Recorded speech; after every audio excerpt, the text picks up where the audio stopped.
الحمد للہ الذی نزل الفرقان نصلی و نسلم علی سید الانس والجان۔ قرآن حکیم کلاس میں آج ہم انشاءاللہ سورۃ المائدہ کی آیت نمبر 18 اور 19 کو سمجھیں گے۔ سورۃ المائدہ کی آیت نمبر 12 سے گزشتہ امت مسلمہ قوم بنی اسرائیل کا تذکرہ شروع ہوا۔ موجودہ امت مسلمہ امت محمدیہ کو ان کا نقشہ دکھایا جا رہا ہے کہ جس طرح اللہ نے تم سے مضبوط عہد لیا ہے اسی طرح اس امت سے بھی لیا تھا، لیکن انہوں نے اس عہد و میثاق کو توڑا۔ تو جب بھی کوئی امت اللہ سے کیے گئے عہد و میثاق کو توڑتی ہے نا اور کتاب کے اصولوں کو پس پشت ڈال دیتی ہے تو پھر وہ اپنے ضمیر اور دوسرے لوگوں کو مطمئن کرنے کے لیے خود ساختہ قسم کی خوش فہمیوں کا اظہار کرتے نظر آتے ہیں۔ یہود و نصارہ کی اسی قسم کی خوش فہمیوں کا تذکرہ اب آیت نمبر 18 میں ہو رہا ہے۔ وہ دیکھیے، وقالت الیہود والنصارى نحن ابناء اللہ واحباؤہ، اور یہود و نصارہ نے کہا ہم اللہ کے بیٹے ہیں اور اس کے چہیتے ہیں۔ یعنی یہود کہا کرتے تھے کہ عزیر علیہ السلام اللہ کے بیٹے ہیں، اور نصارہ کہتے تھے کہ عیسیٰ علیہ السلام اللہ کے بیٹے ہیں، اور پھر ہم چونکہ ان نبیوں کی اولاد میں سے ہیں لہٰذا اللہ کے ہاں ہماری خصوصیت ہے، ہم کچھ اسپیشل ہیں کہ اگر ہم گناہ کریں بھی تو اس پر اللہ تعالیٰ اتنا ناراض نہیں ہوتا جتنا دوسروں پر ہوتا ہے۔ اچھا تم اللہ کے بیٹے اور اس کو چہیتے ہو؟ تو اللہ پوچھتے ہیں قل فلم یعذبکم بذنوبکم، تو اے نبی صلی اللہ علیہ وسلم ان سے پوچھئے کہ پھر اللہ تمہیں عذاب کیوں دیتا ہے تمہارے گناہوں کی وجہ سے۔ کچھ عذاب اور سزاؤں کا تذکرہ تو گزشتہ آیات میں بھی ہو چکا جو یہود و نصارہ پر مسلط کی گئی کہ لعناہم وجعلنا قلوبہم قاسیہ، کہ ہم نے ان پر لعنت کی اور ان کے دلوں کو سخت کر دیا، اور نصارہ کے لیے فرمایا فَأَغْرَيْنَا بَيْنَهُمُ الْعَدَاوَةَ وَالْبَغْضَاءَ، اور ہم نے نصارہ کے مختلف فرقوں کے مابین بغض و عداوت ڈال دی۔ یعنی تمہاری بے وفائیوں، نافرمانیوں اور مضبوط عہد کے توڑنے کی وجہ سے تمہاری ذہنی صلاحیتیں سلب اور دل و دماغ مسخ کر دیے گئے، تمہاری شکلیں مسخ کر کے بندر و خنزیر بنا دیے گئے، اور نصارہ کو فرقوں میں تقسیم کر کے ان کے دلوں میں قدورتیں پیدا کر دیں۔ پھر انہوں نے آپس میں ہی مذہب کی بنیاد پر خوب خون ریزی کی، کیونکہ اتفاق و اتحاد تو ہونا تھا کتاب میں بیان کردہ نظریات و اعمال کی بنیاد پر۔ جب کتاب سے ہی بے وفائی ہو گئی، انحراف کر لیا، تو تقسیم ہو جانا تو لازمی امر تھا۔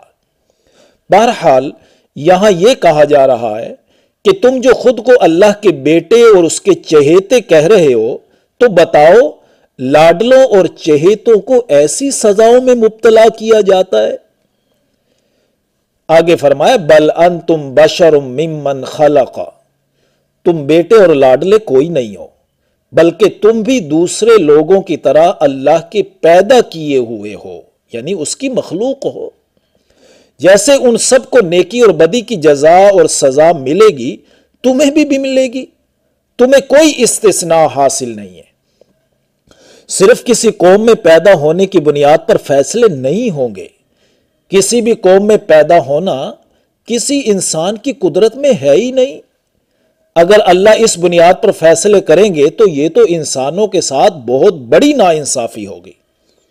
یاد رکھیے فیصلے تو ہوں گے اس کے رسول، اس کی کتاب کے نظریات و اعمال کی بنیاد پر۔ پھر آگے فرمایا یغفر لمن یشاء ویعذب من یشاء، وہ جسے چاہے گا بخش دے گا اور جسے چاہے گا عذاب دے گا۔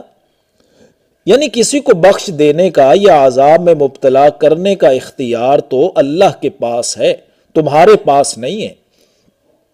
کیسے تم نے بڑی آسانی سے کہہ دیا کہ ہم اللہ کے بیٹے اور چہیتے ہیں، وہ ہمیں عذاب نہیں دے گا۔ وَلِلَّهِ مُلْكُ السَّمَاوَاتِ وَالْأَرْضِ وَمَا بَيْنَهُمَا، آسمانوں اور زمین اور جو کچھ ان دونوں کے درمیان ہے، سب کی بادشاہی اللہ ہی کے لیے ہے۔ تم بھی اسی زمین میں بستے ہو، تم اس اللہ کی مملوک ہو۔ پہلے فرمایا تھا تم اس کی مخلوق ہو، اب فرمایا تم اس کی مملوک ہو، یعنی تم نے خود کو بیٹا اور چہیتا کیسے سمجھ لیا؟ اللہ تو تمہارا خالق اور مالک ہے اور تم اس کی مخلوق اور مملوک ہو۔ وَإِلَيْهِ الْمَصِيرُ، اور اسی کی طرف لوٹ کر جانا ہے۔ دوسری مخلوق کی طرح تم بھی اسی کی طرف لوٹ کر جاؤ گے، پھر وہاں اللہ کے مقرر کردہ اصولوں پر جزا و سزا ہوگی، تمہارے خیالات اور خوش فہمیوں کی بنیاد پر نہیں ہوگی۔ اگلی آیت شروع کرنے سے پہلے ایک تمہیدی جملہ سنیے۔ اے اہل کتاب یہود و نصارہ، پہلے جو کچھ تم نے کیا سو کیا، اب تمہارے پاس موقع ہے ہمارے رسول صلی اللہ علیہ وسلم پر ایمان لے آؤ۔ اب دیکھیے آیت، یا اہل الکتاب قد جاءکم رسولنا، اے اہل کتاب اب تمہارے پاس ہمارا رسول صلی اللہ علیہ وسلم آ چکا ہے۔ بالکل یہی الفاظ سیم آیت نمبر 15 میں بھی گزر چکے ہیں۔ وہاں فرمایا تھا کہ تم جو تورات و انجیل کے مضامین و حقائق چھپاتے رہے ہو، ان کو ہمارا رسول تمہارے سامنے کھول کر بیان کر رہا ہے۔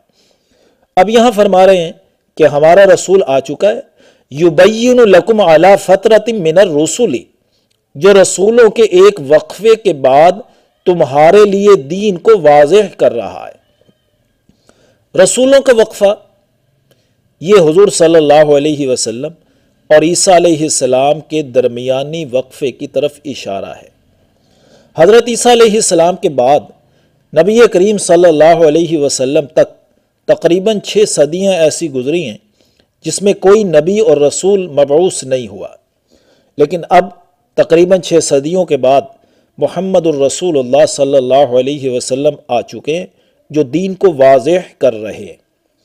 ان تقولوا ما جاءنا من بشیر ولا نذیر، تاکہ تم دن قیامت بطور عذر یہ نہ کہہ سکو کہ ہمارے پاس تو کوئی بشیر و نذیر آیا ہی نہیں جو ہمیں بتاتا کہ کیا درست ہے اور کیا غلط ہے۔ سو اب اس عذر کی گنجائش تمہارے پاس باقی نہیں رہی، کیونکہ فقد جاءکم بشیر و نذیر، سو آ چکا اب تمہارے پاس بشیر و نذیر صلی اللہ علیہ وسلم۔ اب بھی نہیں مانو گے تو برے انجام کا سامنا کرنا پڑے گا۔ واللہ علی کل شیء قدیر، اور اللہ ہر چیز پر قادر ہے۔ اچھا، اب آگے 7 آیات پر مشتمل رکوع نمبر 4 میں قوم موسیٰ کی عہد شکنی کا ایک خاص واقعہ بیان ہو رہا ہے۔ اگر ہم اس واقعے کو آج ہی شروع کریں تو یہ نشست خاصی طویل ہو جائے گی، لیکن ہم اگلی نشست میں انشاءاللہ اس 7 آیات پر مشتمل پورے واقعے کو ایک ہی نشست میں انشاءاللہ بیان کریں گے۔ اب اجازت دیجیے، وآخر دعوانا ان الحمد للہ رب العالمین۔